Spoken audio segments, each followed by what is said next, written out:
itulah kenapa Hizbut Tahrir nggak cocok di Indonesia. Kenapa Ikhwanul Muslimin nggak cocok di Indonesia? Karena tahun 300 Masehi kita sudah punya negara namanya Kutai Kartanegara. Tahun 500 punya kerajaan Kanjuruhan di Malang. 500 Masehi punya kerajaan Kalingga. Tahun 600 kita mulai bangun Borobudur. Orang Arab masih disebut jahiliyah oleh Allah. Loh, orang Timur Tengah aja terhadap Tuhan aja sembrono. Coba kalau sembahyang ya, Allahu Akbar, ada yang kukur-kukur, ada yang baca handphone. Orang Indonesia sholatnya paling tertib, kukur-kukur aja nggak berani. Sampean mau sholawatan, orang Indonesia welcome. Qiraah welcome. Mau istighosah welcome.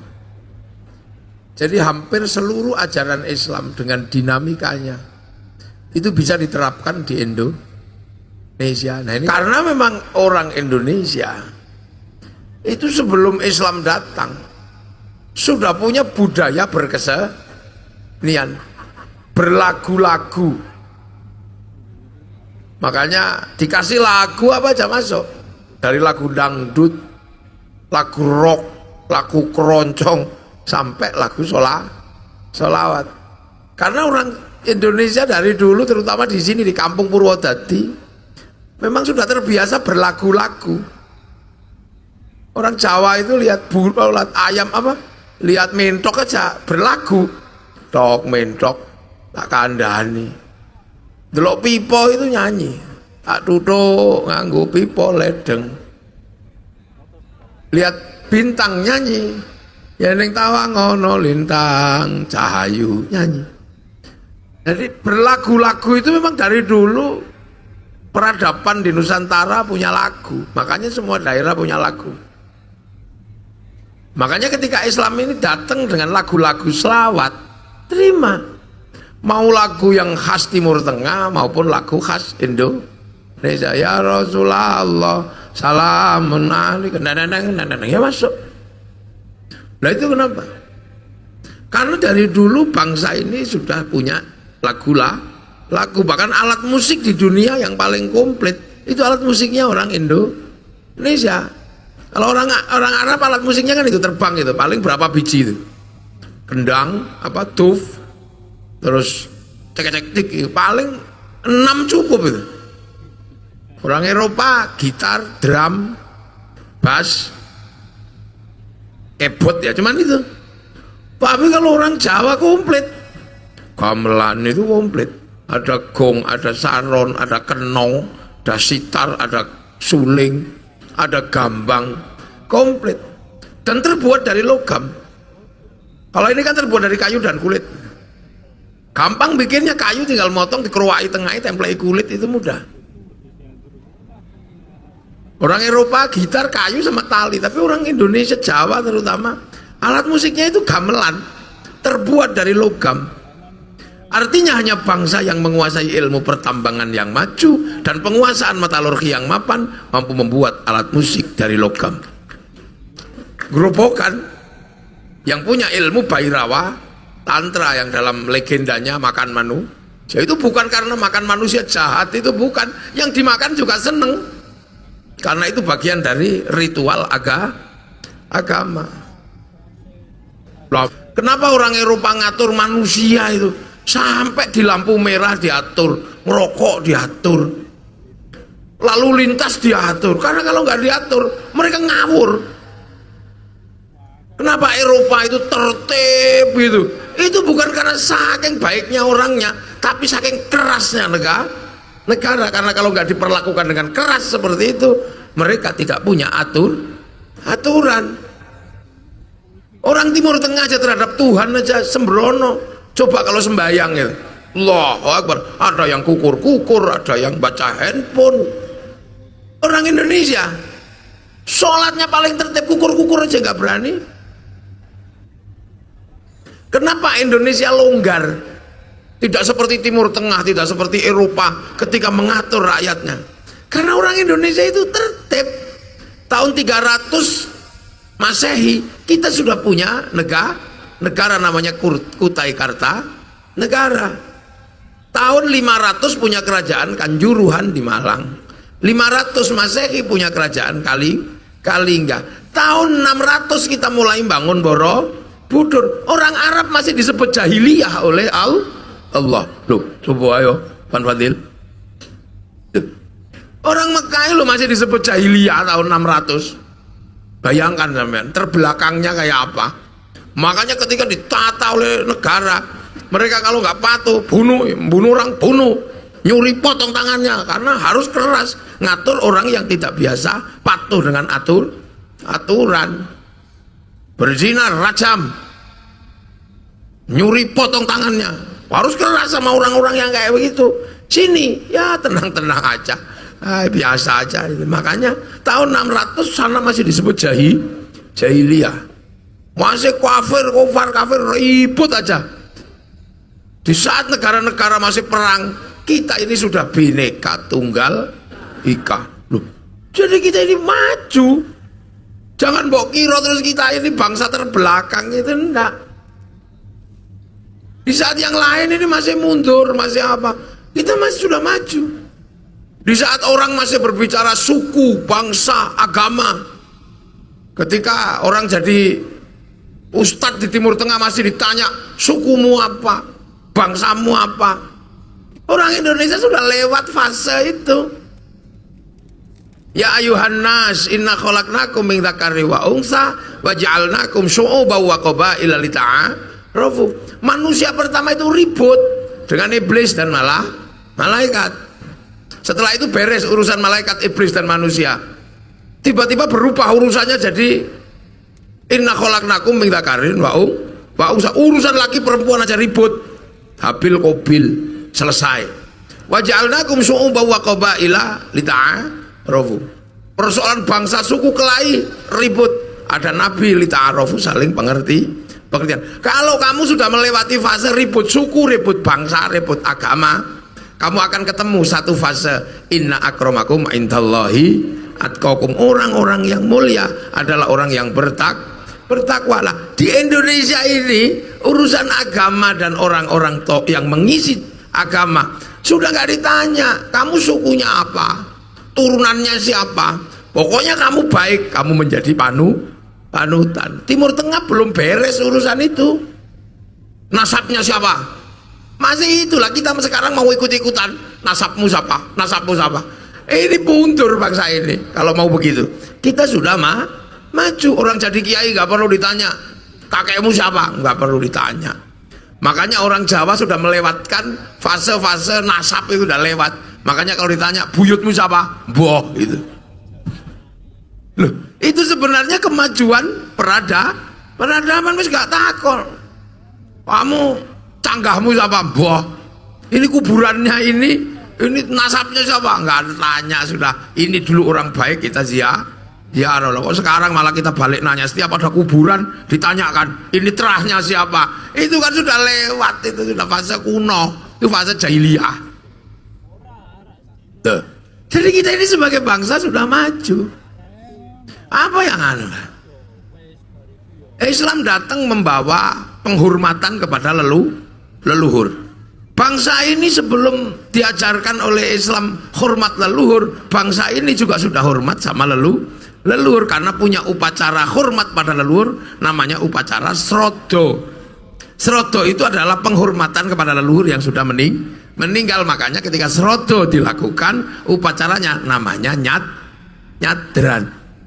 Loh, makanya karena sudah ada nyadran srodo semenjak sebelum Islam, maka khol ini menjadi acara yang paling dinantikan oleh orang Islam di Indonesia. Khol ini sudah sebelumnya sudah. Orang Indonesia diajari akhlak, liutamima makarimal akhlak. Orang Indonesia Jawa sudah berakhlak dulu sudah. Omong saomong udah kelihatan akhlaknya. Ada pangkatnya, ada yang pangkatnya mangan, ada yang pangkatnya dahar, ada yang pangkatnya nedo, tapi ada yang pangkatnya turun badok, untal, nyekek. Artinya dalam urusan akhlak sudah terjadi. Makanya bangsa ini semakin hari bukan semakin buruk, semakin baik. Sehingga apa? Sehingga konsep tersulit dari Islam untuk hidup menjadi manusia baru bisa diterapkan di Indonesia. Orang ribut suku, orang ribut agama, itu kan orang-orang masa lalu. Makanya Islam hadir, lakum dinukum walil, agamamu, agamaku. Lana a'maluna walakum a'malu. Jadi sudah seperti itu. Dan ada beberapa yang belum selesai di situ, masih sekarang masih kafir, masih ada yang begitu. Tapi di Indonesia konsep tersulit sudah bisa dilaksanakan. Apa? Hidup bersama, berbeda-beda tapi saling tanggung jawab. Itu terjadi di Indonesia. Kenapa? Itu kan ajaran Rasulullah, kullukum ra'in wa kullukum mas'ulun an ra'iyati. Kalian semua adalah para pemimpin yang harus hidup saling bertanggung jawab antara yang mimpin dan yang dipimpin. Nah, dalam bahasa Rasulullah konsep hidup seperti itu, itulah yang namanya ra'iyah. Nah, ra'iyah itu hidup berbeda-beda tapi saling tanggung jawab. Ra'iyah itulah yang sekarang kita ambil menjadi konsep hidup bersama, namanya rakyat. Jadi jangan bawa kira orang Indonesia itu nggak ikut Nabi. Tapi kenapa ikut Nabi dalam konsep yang paling sulit, berbeda-beda tapi hidup saling bertanggung jawab, bisa diterapkan di Indonesia? Karena orang Indonesia sebelum Islam datang sudah punya Bhinneka Tunggal Ika. Di Eropa nggak punya. Makanya ketika Tariq bin Ziyad datang ke sana, urusannya masih Muslim kafir, akhirnya perang nggak ada selesainya. Yang ke Afrika karena ketemu bangsa yang primitif, ya asyidda walal kufar. Yang ke Cina ketemu dengan bangsa pedagang, tiba-tiba perbincangannya adalah perdagangan halal haram. Makanya akhirnya ya nggak jalan di sana. Haram, syirik, haram, halal, haram, riba gitu. Ketemu masyarakat Cina akhirnya sahabat Sa'ad bin Abi Waqqas ya nggak jalan.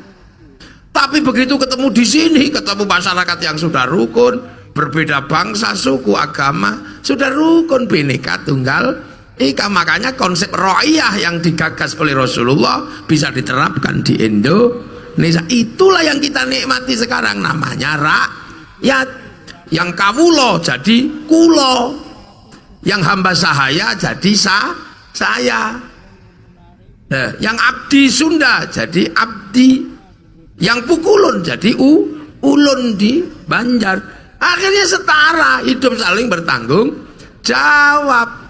Kiai mau pergi ke masjid pakai motor, kewajiban helmnya sama dengan pendeta mau pergi ke gereja, sama-sama ketangkap, undang-undangnya sama, punya tanah bayar pajaknya sama, ketentuan nikah sama dicatat oleh negara, pendirian gereja sama pendirian masjid, undang-undang BPN-nya sama, hidup saling bertanggung jawab. Dan satu-satunya bangsa muslim dunia yang sanggup menerapkan konsep ra'iyah untuk warga bangsanya hanya Muslim Indonesia.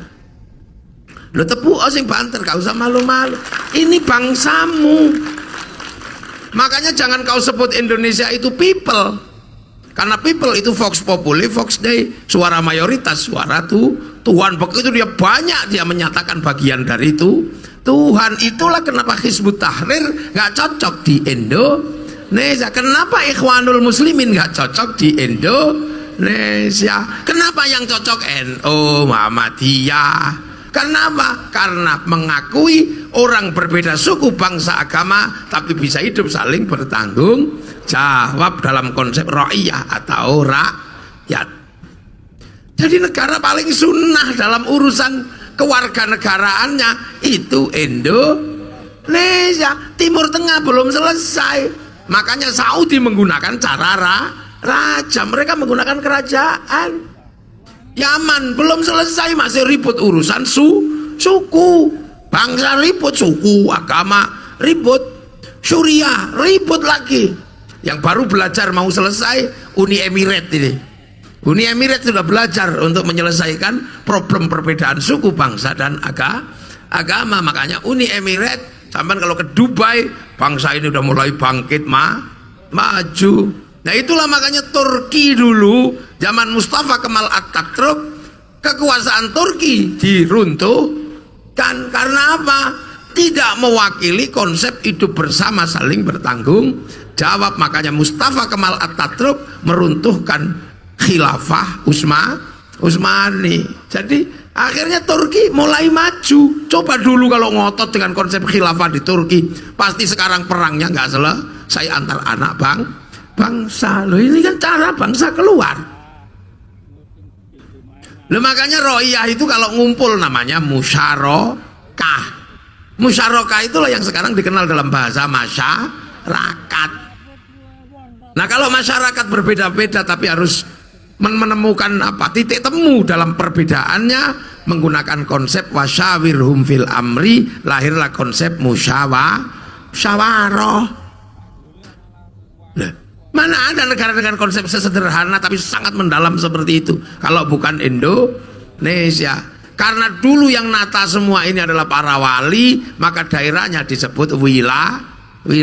Al-wali punya wilayah. Wali-wali di negara yang lain hanya punya keramat tapi belum mampu bangun wilayah. Wali Indonesia lebih maju karena setelah keramat mampu bangun wilayah.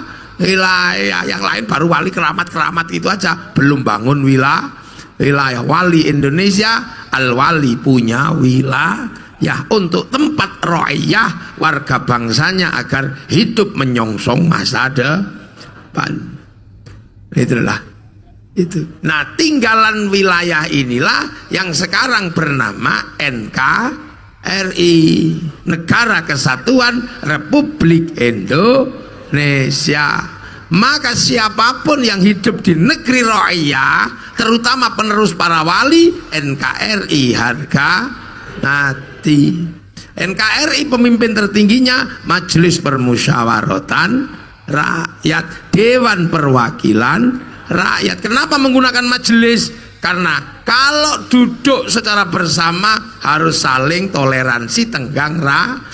Dalam bahasa Al-Quran, tafassahu fil majalis fafsahu yafsahillah.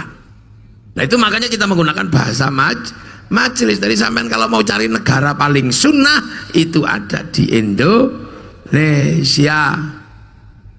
Nah inilah makanya karena kita mengakui perbedaan tapi hidup saling bertanggung jawab, maka kita menjadi bangsa yang hari ini semua orang bertanya, kenapa Arab yang satu bangsa pecah puluhan negara?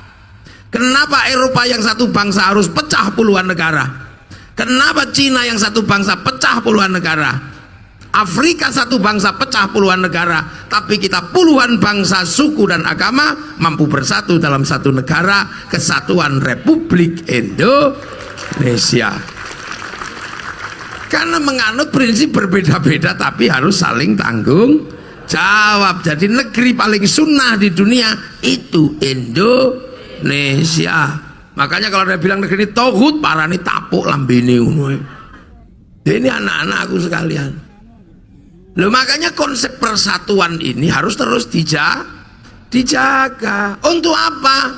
Terbentuknya sebuah sistem yang melindungi manusia dan agama. Manusia sebagai makhluk Allah yang terbaik akan menjadi sempurna kalau punya agama. Dalam bahasa Al-Quran, laqad khalaqnal insana fi ahsani taqwim. Manusia ini yang terbaik, paling menangan, penentu dunia dan seluruh urusan itu karena ada manusia. Kenapa ada orang jualan kursi? Karena urusan sama pantatnya manusia. Kenapa ada jualan sedotan? Karena urusan mulutnya manusia.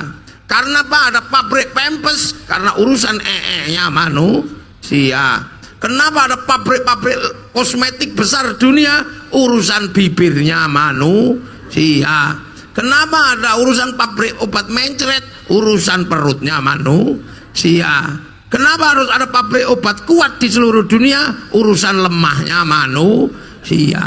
Kenapa ada pabrik son? Karena urusan kupingnya manusia. Kenapa ada pabrik Pokari? Karena urusan cairannya manusia. Kenapa ada pabrik kaki tiga? Urusan panas dalamnya manusia. Mana yang nggak ada urusannya sama manusia?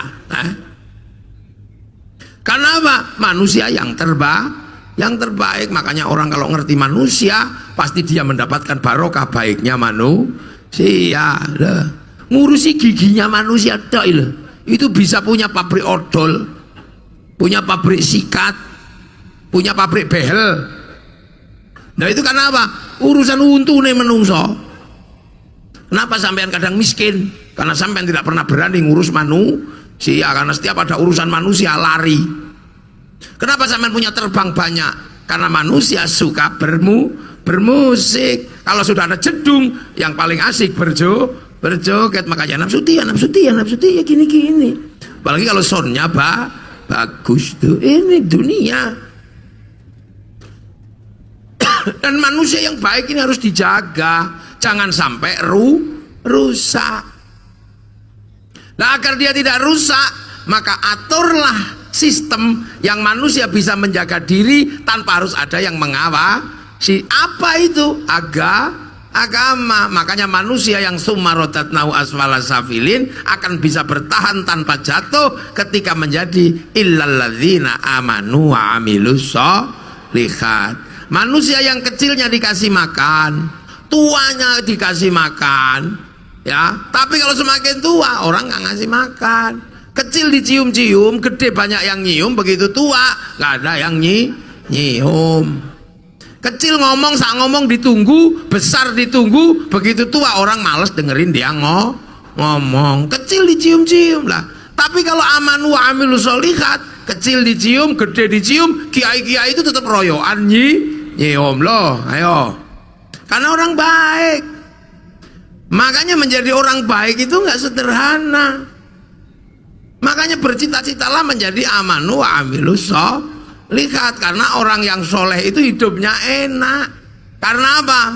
Karena orang soleh itu didoakan oleh orang seluruh dunia. Mau Muhammadiyah, mau NU, mau LDII, mau MTA, mau beda apa at-tahiyatul mubarakah atau at-tahiyatul lillah, tidak akan pernah lupa untuk menyebut wa ala ibadillahis sholihin, bahwa orang-orang soleh ini akan menjadi pancaran kehidupan yang luar biasa, karena dirinya seperti power bank, disetrum, didoakan oleh orang seluruh dunia.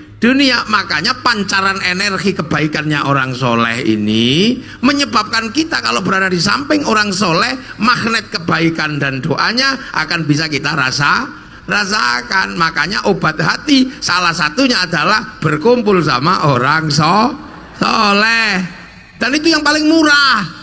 Kalau baca Quran sak maknanya, pusing kita kalau yang nggak bisa baca. Sholat malam dirikanlah, wah pusing kita, ngantuk. Ayo zikir malam perbanyaklah, ngantuk. Perut lapar, puasa capek, lelah. Paling enak apa? Ngumpuli wong soleh. Makanya agar semua orang bisa berkumpul dengan orang solehnya nggak boleh medit. Makanya orang soleh itu selalu membuka dirinya agar semua orang bisa berdekatan dengan dirinya. Makanya orang soleh itu biar semua dapat barokah doa orang seluruh dunia, maka orang soleh menjadikan dirinya lingkaran kehidupan yang semakin besar agar semua dapat barokah. Makanya orang soleh kalau doa nggak sendiri, yang lain diajak amin. Kalau kecapean amin, kiainya paham walhamdulillahirabbil alamin. Wah, akhirnya yang berdoa semakin banyak, karena semakin banyak yang berdoa agar barokahnya semakin besar, diajak ke alun-alun Purwodadi. Akhirnya di sini semuanya dapat barokahnya orang soleh. Yang jual itu laku, apanya?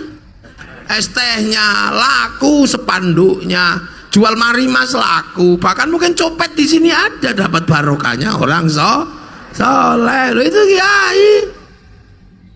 Orang soleh baca solawat, nggak mau sendiri, ngajak yang lain, lahirlah solawatan. Karena yang ikut semakin banyak dibawa ke alun-alun Purwo, jadi lahirlah Purwo tadi bersolawat, barokah semua. Ayo lihat, itulah hebatnya orang soleh di Indonesia. Nggak ada, makanya kalau yang soleh kok medit, dia doa sendiri sambil umemi gilanya. Nah itu. Sampai di sini semua barokah, jual slayer laku, jual spanduk laku, sampai gagang pancing laku untuk gini-gini. Loh, semua barokah. Akhirnya yang jual makanan pulang bawa uang barokah, bayar SPP, SPP-nya barokah. Gimana siklus hidup nggak semakin barokah? Ada orang mati, kiainya ngajak ngumpul, ayo kita doakan. Akhirnya kumpul sampai 3 hari 4 hari. Mari kita tengok kuburan-kuburan orang soleh. Lahirlah tradisi ziarah kubur. Begitu ziarah kubur, bis pariwisata laku, elep laku, jual nasi nyambut tamunya wali, nasinya laku, jual katok laku, jual tasbih laku, ngojek laku, becak laku. Itu kenapa? Siklusnya orang soleh menjadi satu, semakin besar. Jadi akhirnya semua dapat barokahnya orang soleh. Akhirnya manusianya terjaga, kebaikannya terjaga. Akan ada apa? Falahum ajrun ghairu dapat pahala semuanya. Pahala itu buktinya apa? Ketentraman dan kenyamanan. Makanya orang-orang nyaman. Kalau dua itu terjaga, terbentuk, maka sumpah Allah terhadap Nabi Muhammad akan tegak. Apa? Sumpah Allah pada Nabi Nuh, watin, demi buah tin. Sumpah Allah pada Nabi Nuh. Wazaitun, demi buah zaitun. Sumpah Allah pada Nabi Isa, Nabi Ibrahim. Waturi sinin, sumpah Allah tentang gunung Tursina kepada Nabi Musa. Terhadap Nabi Muhammad apa? Wahalal baladil amin, dan demi keamanan sebuah bangsa dan negara. Yo, Rasulullah itu disumpahi sudah terkait bangsa dan negara, karena ketika Rasulullah lahir manusia sudah punya bangsa, punya negara. Maka Islam harus hadir menjadi rahmatan lil alamin, tetap membentuk keamanan bangsa dan negara. Terciptanya baladil amin, keamanan bangsa dan negara. Akhirnya dengan keamanan bangsa dan negara, manusia terjaga, agama terjaga. Manusia dijaga oleh sistem negara melalui kedokteran, departemen sosial. Agama amanu wa amilus sholihat melalui departemen agama dijaga oleh para kiai. Tapi yang menjaga keamanan manusia, keamanan kiai siapa? Aparatur keamanan negara siapa? TNI, Polri, Bupati, DPR. Semua yang ada di sini adalah perangkat baladil amin, perangkat keamanan bangsa dan negara. Tanpa keamanan bangsa dan negara, manusia rusak, agama rusak. Loh, ini hukum. Makanya jihadnya TNI Polri itu jihad apa? Menjaga keamanan bangsa dan negara. Makanya jangan terlalu rajin sholat duha. Biar itu kiai aja yang rajin duha. Tentara nggak boleh kemudian manjangin jenggot, itu jangan. Terus ngurusi celana cingkrang nggak boleh. Kenapa? Karena itu simbol-simbol eksklusif. Di ruang bersama kayak gini, TNI Polri milik semuanya. Loh, ini kan tercipta keamanan bangsa dan negara. Suriah, manusianya baik, agamanya baik. Kenapa dua-duanya rusak? Tidak adanya keamanan bangsa dan negara. Maka jangan main-main dengan keamanan bangsa dan negara.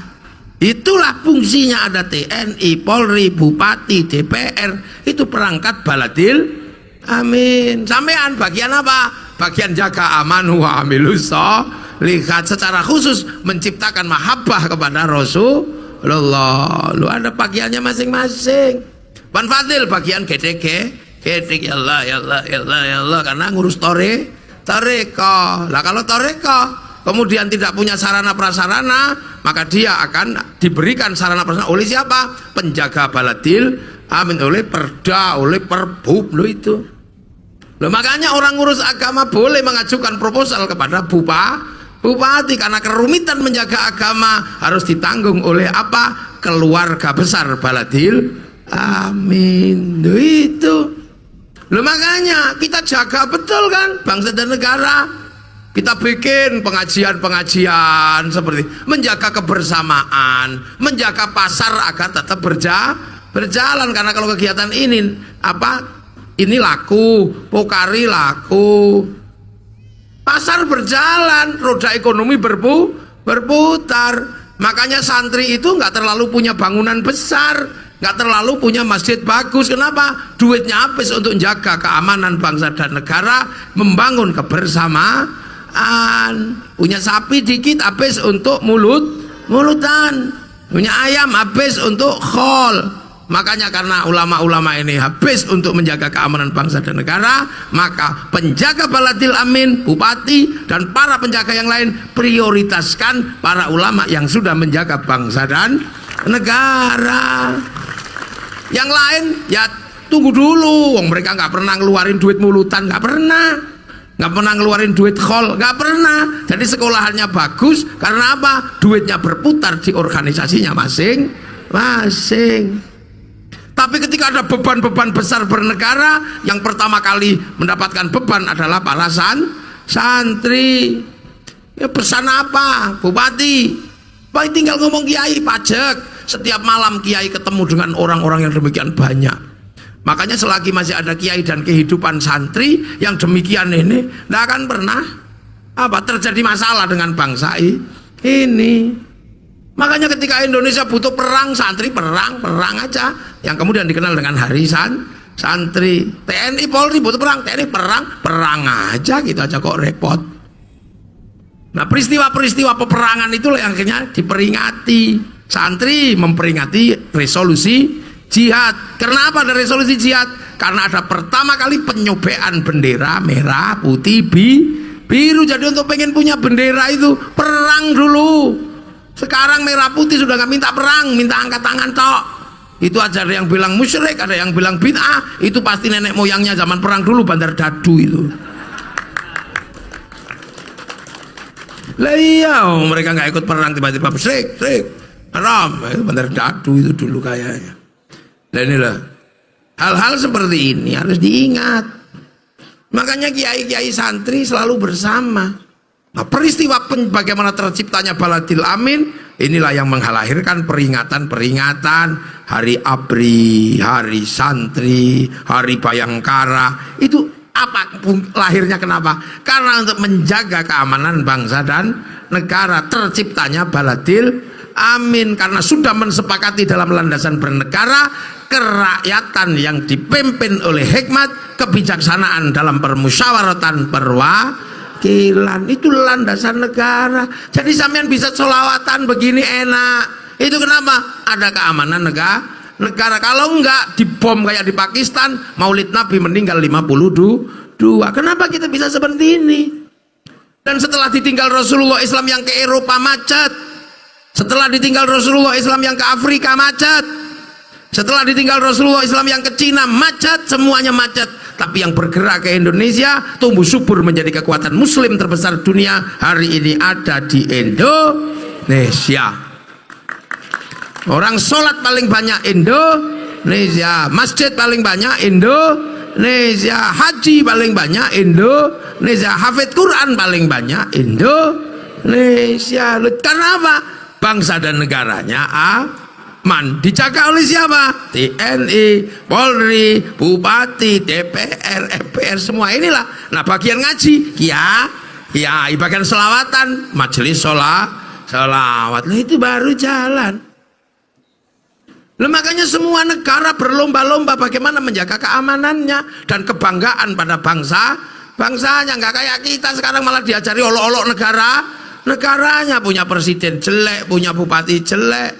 Milih presiden itu butuh uang triliunan, butuh manusia ratusan juta untuk milih.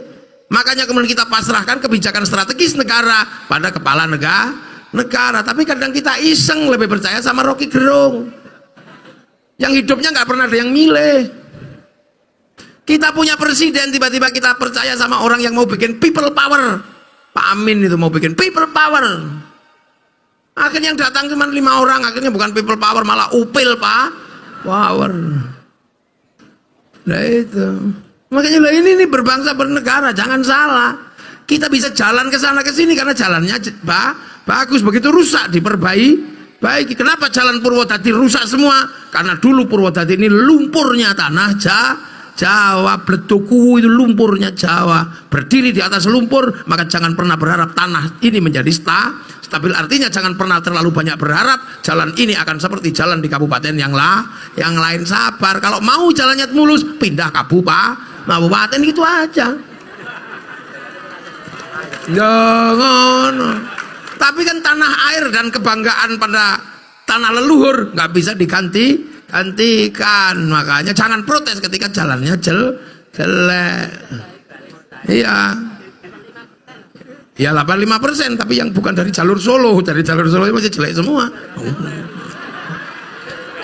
Nah inilah Bu Bupati dibelani malah ngeyel itu ya ini namanya. Wong kita ngomong jalan ini memang ini tanah lumpur. Sakuat apapun duitnya Jawa Tengah dihabiskan untuk Purwodadi, nggak mungkin jalannya bisa bagus karena bawah tanah Purwodadi itu lumpur Bledoku.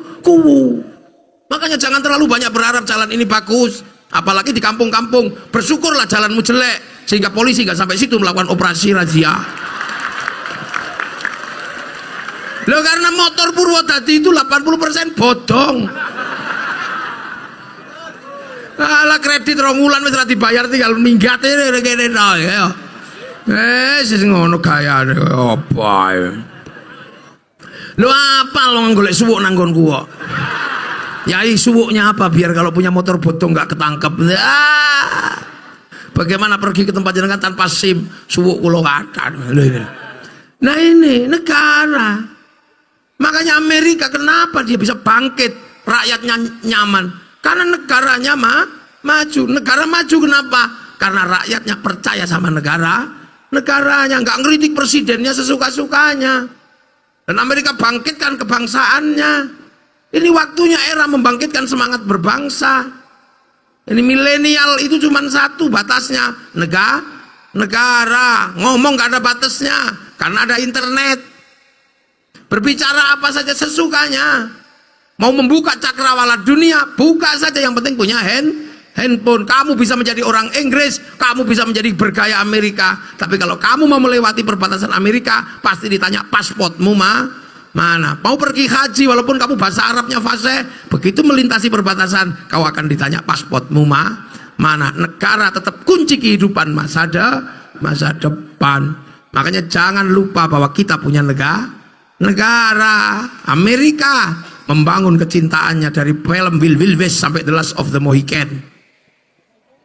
Nah iya, kalah dengan Vietnam dia bikin Rambo 1 sampai 6. Kalah dengan Saddam Hussein bikin Hot Shot 1 sampai 2. Gagal dalam terorisme bikin 12 Strong. Kalah dengan Cina bikin American Shaolin, American Kung Fu. Kalah dengan Jepang bikin American Ninja, American Samurai. Bahkan samurai terakhir dari Amerika namanya Tom Cruise dalam film The Last Samurai. Nah, anak milenial kayak gini gak paham. Gak bakat ya. Lah, anak-anak Cina membanggakan bangsanya mulai dari film Ular Putih sampai Ular Hijau, dari Wong Fei Hung sampai Sun Gokong. Jepang membanggakan bangsanya dalam film-film Bushido, film-film samurai. Mereka pernah ribut dalam urusan negara antara generasi tua dan muda, dibikinkan film Samurai X dengan tokohnya Rurouni Kenshin. Malaysia menyongsong masa depannya, gak boleh ribut antar anak bangsa. Malaysia diserahkan sama si Upin dan si Ipin. Si Upin dan si Ipin gak boleh ribut dengan anak-anak India. Maka dari kecil kenalkan tokoh namanya Jarjit. Dia gak boleh lupa ada anak-anak Cina, kenalkan Mei Mei. Gak boleh lupa anak-anak Indonesia, kenalkan Susanti. Cara bangsa seperti ini akan membangkitkan kekuatan baru menjadi bangsa yang mandiri, dan di saat itulah akan mampu bersaing dengan bangsa yang lain. Maka hentikan olok-olok bangsamu, hentikan olok-olok negaramu. Kalau bukan kita yang membanggakan bangsa dan negara kita, siapa yang akan membanggakan bangsa dan negara kita kalau bukan kita sendiri? Dan itulah awal kebangkitan bangsa menuju kehidupan masa depan. Baldatun thayyibatun wa rabbun ghafur. Kita nggak usah, begitu nggak suka dengan demokrasi dalam negeri, nggak usah nyontoh. Nyontoh siapa? Ikhwanul Muslimin. Dia sebagai sebuah kekuatan sudah gagal di Mesir. Nggak usah nyontoh. Siapa? Nggak usah nyontoh Hizbut Tahrir. Dia sudah gagal di Filistin. Makanya saya pernah harus baca anak milenial. Ketika Bung Karno mau membuat bangsa ini mau bergerak kemana? Tidak ke Amerika, tidak ke Soviet. Apakah bangsa ini akan mencontoh Eropa? Nggak, salah asuhan novelnya. Apakah bangsa ini akan mencontoh Belanda? Nggak, tenggelamnya kapal Van der Wijk. Apakah akan mencontoh Arab? Nggak, di bawah lindungan Ka'bah. Apakah akan dibangun murni Indonesia? Dijawab dengan Siti Nurbaya. Loh, ini bangsa. Nah, jadi kita kadang nggak sadar. Haji minta diurus negara, ya kan? Anak sekolah minta diurus negara, nikah minta diurus negara, bikin masjid minta diurus negara. Tapi begitu diajak bersama-sama ngurus negara lewat pemilu, jawabannya aku tidak ikut-ikutan urusan politik. Kamu ini apa yang ada di kepalamu? Jadi loh, maka kalau pilihan bupati, bergeraklah. Ada pilihan gubernur, bergeraklah. Ada pilihan presiden, bergeraklah. Karena itu kita sudah terbiasa dari dulu namanya pilkada. Gak usah pilpres terus perang badar, gak usah. Pilpres ya pilpres, pesta demokrasi. Kadang ada duitnya, kadang ada dangdutnya. Biar gak ditangkap polisi urusan uang pemilu, jangan kasih nama uang money politik.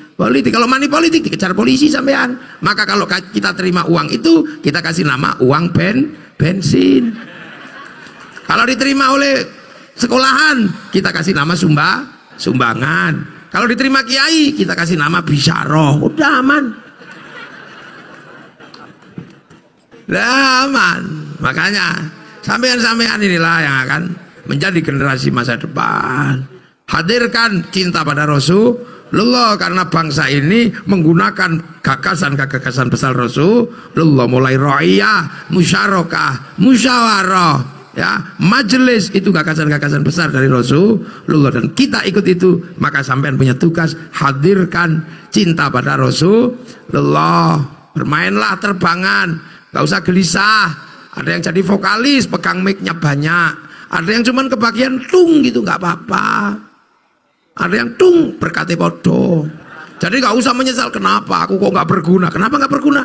Lo mau solawatan begitu lama, saya cuman kebagian tung gitu, tung gitu, gak apa-apa. Semua ada bagiannya masing-masing. Dirgahayu TNI, ulang tahun TNI, selamat ulang tahun, dan selamat hari santri, dan selamat ulang tahun Bu Bupati. Semoga kita semua mendapat ridha Allah dan bangsa ini menjadi bangsa yang terjaga, dan kita semua nanti disyafaati Rasulullah SAW, dan kita mewariskan bangsa ini dalam keadaan bangsa yang semakin baik sampai hari kiamat nanti. Al-Fatihah. Siratal ladzina an'amta 'alaihim ghairil maghdubi 'alaihim waladdallin. Amin. Assalamualaikum warahmatullahi wabarakatuh.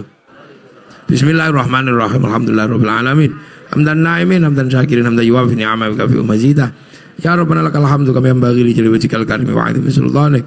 Allahumma iftah alaina futuhal arifin hikmatika wa sunnah rahmatak wa lakina wa nasina rahmatika ya Allah ila ya karim.